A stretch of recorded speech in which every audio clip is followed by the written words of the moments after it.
The winter wind moved through the broken trees like a whisper no one wanted to hear. It carried the smell of smoke, mud, and fear across the frozen fields of Europe, where young men stood in lines and waited for orders that could end their lives before sunset. In that winter of 1944, courage and terror lived side by side. Some men fought like lions. Some froze. Some ran. And somewhere in the middle of that chaos, one story unfolded that would haunt the American army long after the guns went silent. There were thousands of soldiers who broke. The official records say more than 20,000 American soldiers were convicted of desertion during the war. Tens of thousands more simply disappeared into the confusion of retreat, fog, and paperwork. Some came back. Some were caught. Some were never found. Many were sentenced. A few were condemned to death. But only one man was actually executed. His name was Eddie Slovik, and his story began long before he stood in the snow facing rifles held by his own countrymen. He was not born into glory or strength. He was born into poverty in Detroit, in a neighborhood where survival mattered more than reputation. As a boy, he learned quickly that the world did not care about rules. Hunger makes its own laws. He stole small things at first. Food, coins, anything he could trade. As he grew older, the crimes grew larger. Cars, break-ins, short bursts of recklessness that ended in prison walls. But prison did something unexpected. It slowed him down. It forced him to look at himself. He learned plumbing. He learned routine. He learned that life could be simple and stable if he just stopped running. When he left prison, he met a woman who saw him not as a criminal, but as a man who could still build something. They married. They rented a small place. They bought furniture they could barely afford. He worked. He saved. He wrote letters filled with hope. For the first time, he believed his life had direction. He thought the past was behind him, but the war was everywhere. It was in newspapers, in factories, in conversations. By 1944, the United States needed more men. The army lowered standards. Criminal records were no longer barriers. They needed bodies. And so the draft notice arrived. He stared at it for a long time. He did not fear prison. He did not fear hard work. But he feared war. He feared killing. He feared dying in a place no one could pronounce. He told his wife he was afraid. He told her he was not brave. He told her he could not do this.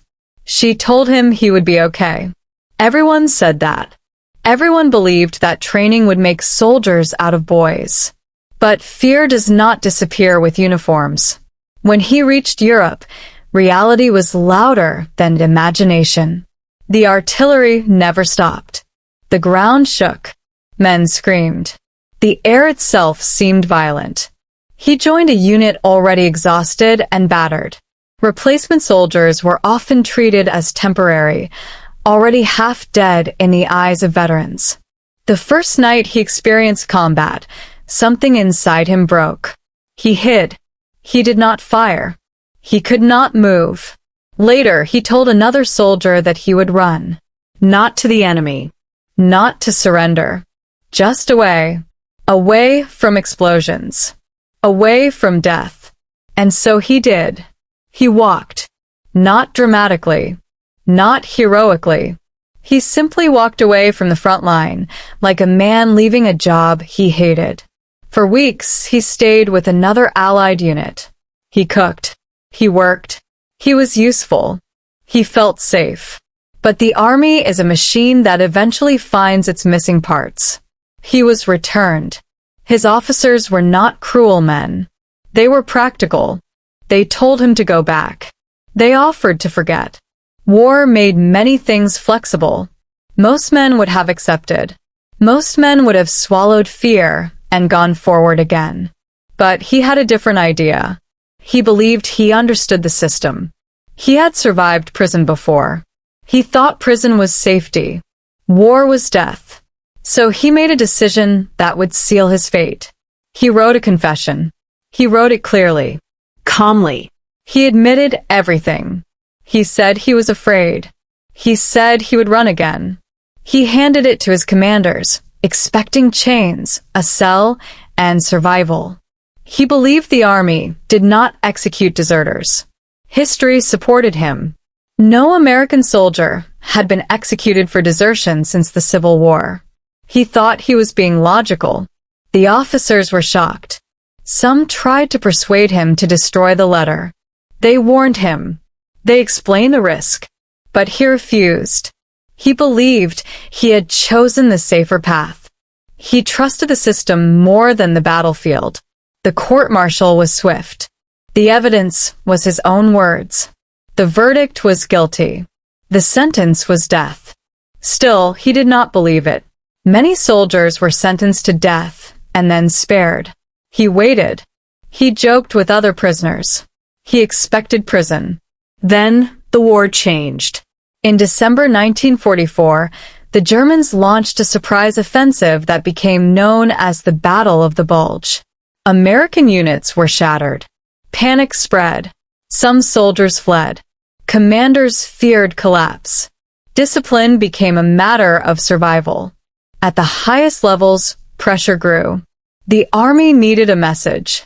That message landed on the desk of Dwight D. Eisenhower. He was not just a general. He carried the responsibility of millions of lives.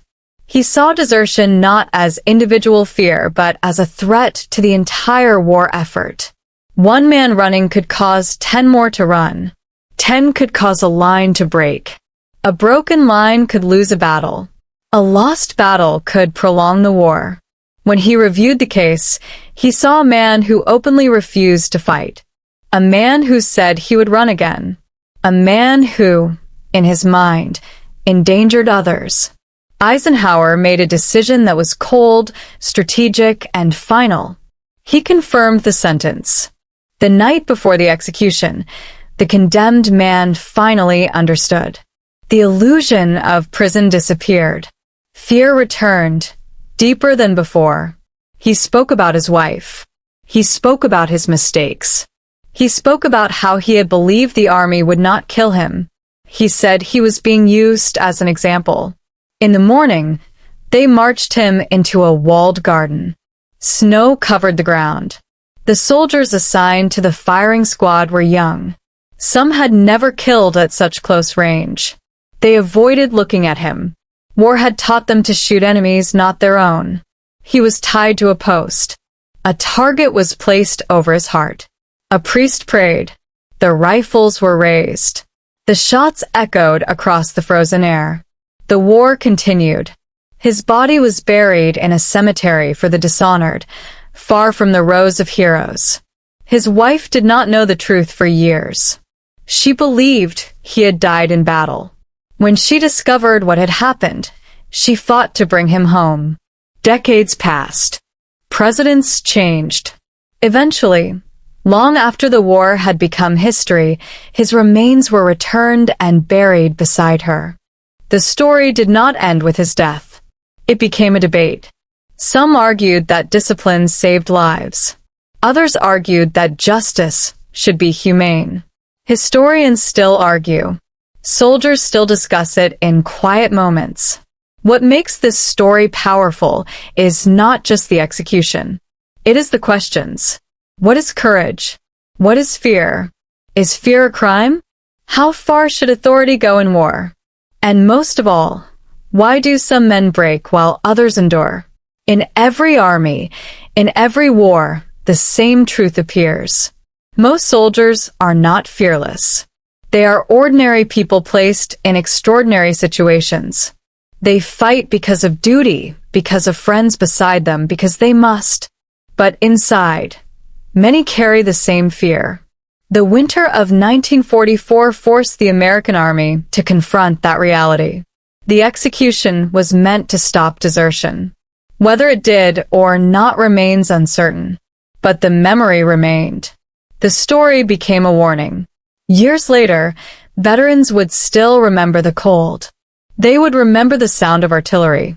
And some would remember the quiet story of the man who tried to escape war not through surrender, but through logic, and paid with his life. War is often told through victories, strategies, and famous battles. But sometimes the most powerful stories are about individuals lost in the machinery of history. A single decision, a single signature, a single moment can shape a life forever. Even today, military leaders study discipline and morale. They study how to keep soldiers fighting. They know fear cannot be eliminated, only managed. They know that harsh punishment may enforce obedience, but it also raises moral questions that last for generations. The story forces us to imagine ourselves in that moment. Would we have fought? Would we have run? Would we have trusted the system? Or would we have made the same fatal calculation? In the end, the tragedy lies not just in the execution, but in the loneliness of it. Surrounded by millions of soldiers, he still faced death alone. His fear was personal. His decision was personal. But the consequences were historical. And that is why, decades later, people still return to this story. Not to judge easily, but to understand. Because behind every uniform is a human being, and behind every war are countless hidden stories that remind us that history is not just about nations and victories, but about individuals caught between survival and duty. The snow melted. The war ended. The world moved on. But the questions remained, echoing long after the rifles fell silent.